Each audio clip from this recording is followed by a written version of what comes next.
Hello everyone, this is Stefan from Lush&SaltyAquariums.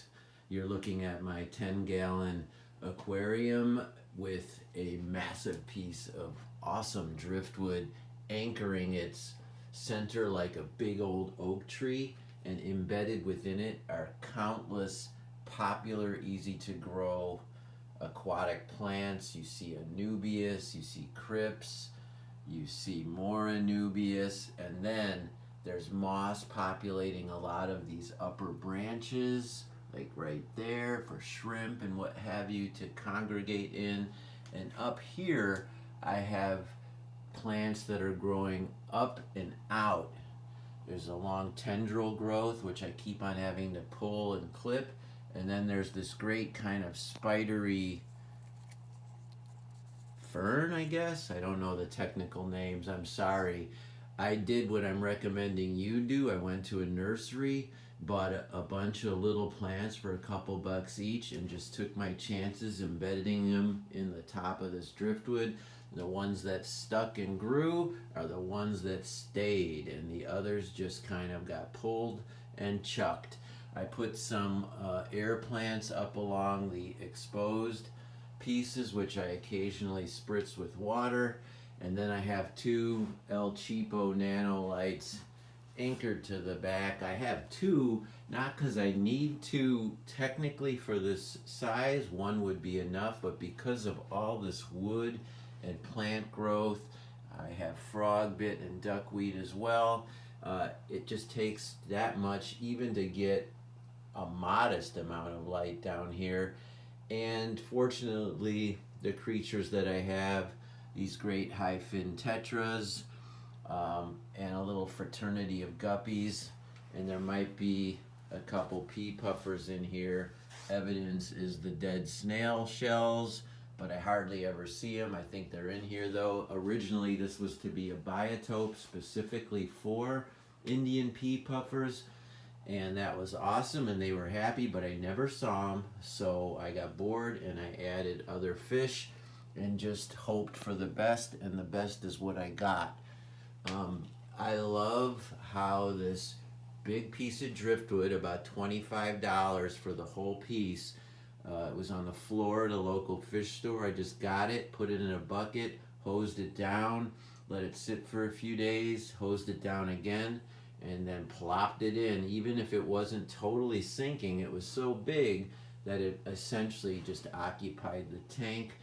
And then I filled it with water, and then stuck the plants into the branch work, and that was it. And I have a hang on the back filter, a classic Aqueon, which does the trick. However, because of this dense amount of wood, I was getting stagnant water collecting over here. So what I did is I got the cheapest air pump you can get. It's like $12 or something on Amazon, and I just added it so it moves the water and creates a circular effect. You see, that's my finger, and that's enough to keep the water clean and moving without being too disruptive to the creatures inside it or the plant growth. There's also a white platinum beta in here. I know he's alive. I've seen him eat. He comes out. He's gorgeous, but like the pea puffers, just super happy to be up in here somewhere, and that's generally where he resides, and I'm betting a puffer or two are in there as well.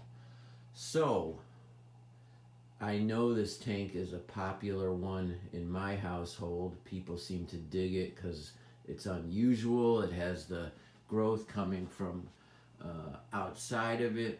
Those are all things I like to do in most of my tanks, but this one is definitely the most pronounced with that amazing piece of driftwood. You can do this. It's so easy. I've essentially already described all you have to do. Get yourself a lovely small tank, 5 or 10 gallons, and find a wonderful piece of primary driftwood. I mean, you could do this with a hunk of Java rock, or something special on that score, but driftwood is so idiosyncratic and so friendly to plants and all aquatic life that I just went with it, and I wanted all that kind of spidery growth, that where does it begin and where does it end, that sense of total jungle. And then I wanted the center to be sort of massive and oak tree like with a surround, and that's exactly what I've got. And I haven't had any problems with this tank. Unbelievably, look at how clean that substrate is for so much life and plant growth and all the rest of it, and all this wood and plants up here which do drop leaves and have stems that die and fall in.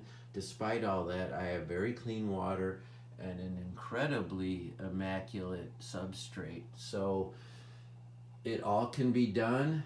This tank, probably everything included, $125. And if you took out like a couple pieces of equipment, that number goes down even more.